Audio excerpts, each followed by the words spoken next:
Okay, hi folks. Great to be here. My name is Vinnie Collins, and I am a fifth year PhD candidate at the University of York.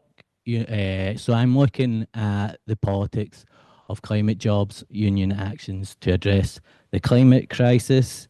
And yeah, I'm going to be focusing on union coalition strategy. Okay, so yeah, my overall research project is a comparative analysis of three cases. So I look at labour union engagement. So I look at Scotland, where I'm from. I look at Ontario, where I'm based, and I look at New York. So the focus of this presentation will be on New York, and like I say, I'll be looking at coalition strategy. So the challenges, as has been spoken about at this conference a lot, is yeah, they're startling in terms of what is necessary, and following 40 years of neoliberal attacks, Labour is obviously not in the best of positions.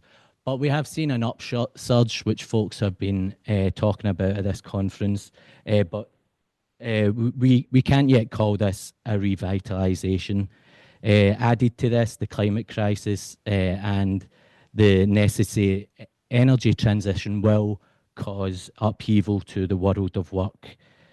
So I use Matt Huber's analysis from Climate Change's Class War, and argue that in response to these challenges, labour unions are best placed to take up this position in shaping the energy transition. So in order to shape the energy transition, they will obviously need to build power. And historically, how labour unions have done that is through building coalitions in order to advocate for broader policies across society. So I argue in my work that the current trajectory of labour unions has uh, has been a problem in that they have added on to many coalitions, joining many coalitions, rather than being the kind of driving force. And I'll just switch to the next slide where I get into this more. So yeah, obviously amidst the climate crisis, the coalition is going to be very important. So the gap in the literature that I want to kind of take on is the lack of discussion on labour union strategy. So I pick up on Fred and Kelly's important book on coalitions, and I've just got a quote there saying the union serves as a vehicle for class conflict. The appropriate role for progressive forces is to lend support. Obviously, this context has changed quite dramatically, and Labour tend to join in coalitions rather than driving. And we see this with minimum wage campaigns across the globe. Yeah. So I want to then move on to a quickly kind of segue to the Labour versus environment debate, which has obviously prevented a lot of this important work from being done. Labour, this has obviously stalled a lot of this work. But recent literature has attempted to address this divide with the burgeoning field of Labour environmentalism, contending that this division is a trap, a classic divide and conquer strategy employed by capital. So we're starting to see more trends that are taking on this argument. Okay, so why do I talk about labour union strategy? So in my research, I look at the case study that I'll focus on for this presentation is Climate Jobs New York. I argue that this is an example of a strategic labour coalition.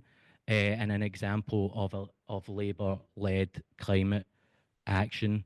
So, first of all, what Climate Jobs New York done was they brought together all the different locals in New York, and Evelyn talked the other day about a lot of the kind of infighting within unions. When I interviewed folks, they actually spoke about the coalition as something that was able to kind of mend that divide. They talked about the kind of a lot of the fighting for the scraps that they were used to, and a lot of the raiding that was ongoing, and this actually prevented a space for dialogue around a kind of shared vision of fighting equality with unionised jobs. Uh, yeah, so the kind of two important strands that I want to pick out in this presentation of the strategy that I think was key to their success was their decision very early on to be a Labour only space. So that's a quote from someone I interviewed saying Labour needs its own lane to figure out its demands. And I think we often see Labour unions joining on with environmentalists. And I think, like from a Labour perspective, a lot of folk felt that wasn't giving them what they needed from the transition to the decarbonised economy. They seen the potential of a Labour revitalisation through building their own power. So they decided that this strategy of getting in a room with Labour only folks to start with was the way forward. And then you could have, once they actually had their policy kind of and their campaign, then was the time to kind of bring on other social movements and environmentalists in particular. I also argue that key to this was a strategic partnership with Cornell University's Worker Institute. And I've got a quote there again from a leading member of a labour union in New York who said Cornell was foundational to everything. So from that point of view, Cornell obviously was critical in building the policy demands that were put forward, building this knowledge. And we all know that labour unions suffer from a massive labour resource gap. So this was something that they were able to contend with. And I think it's also to point out the context in New York, which Climate Jobs New York certainly added to their kind of post Hurricane Sandy. Labour unions had begun to directly become involved, a lot more involved, and this kind of stems from there's good literature on this out of kind of Occupy Sandy from early 2012. And what they decided, they seen their communities being destroyed, and it was that impact that then galvanized them to engage, which is obviously great, but long term, a worrying sign if it's going to take climate, like these climate disasters, to actually impact workers. So again, I'm kind of advocating for this proactive labour agenda. Yeah. So then I want to kind of get into some of the limitations. Obviously, in this, to be frank, was something that the people I interviewed were very aware of. So it's very much in the kind of mold of like a friendly critique. But the coalition is undoubtedly top down in nature.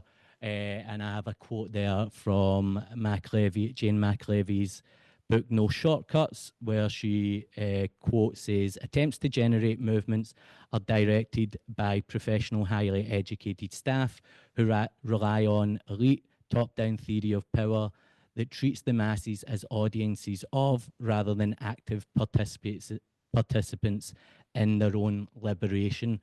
So what Jane McLevy was talking about, a growing trend, which is obviously a reaction and a defensive kind of move from Labour, But what was kind of missing on this was a real missed opportunity of workers seeing these climate jobs, seeing climate action that can actually, improve their lives and their livelihoods and their communities. Another kind of issue with the strategy is the project agreement. So I didn't touch on what was actually secured, so I can go back slightly on that. So Climate Jobs New York was very successful in securing offshore wind projects.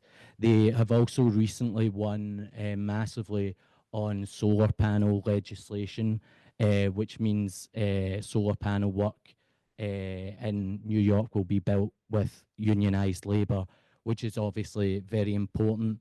But the kind of critique there is that with a project labour agreement, that again, and Brower Brown and Nelson talk about this in their piece on California, that you then run into the problem of one, you give away Labour's highest leverage in the power to shut down production.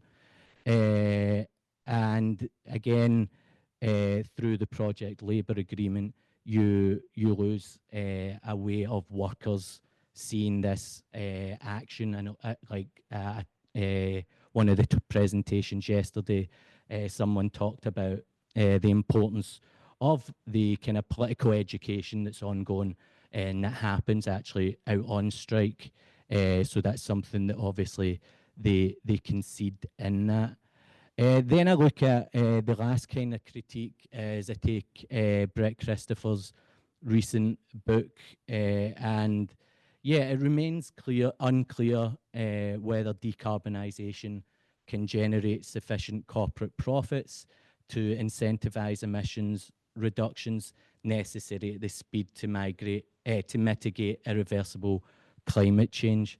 So this is obviously the kind of problem that Christopher's argues that, and using kind of Polanyi's fictitious commodity, kind of argues that electricity isn't isn't marketizable in the same way that say oil and gas is, and that ultimately the kind of privatized for-profit motive that we have right now is unable to challenge that, and certainly again something the folks at Climate Jobs New York are all too aware of, and they see the prioritization, thanks, of the kind of they put it in very kind of simple terms. The gamble is on the union revitalization, union renewal, and then from there, that's where they'll take it. And that's certainly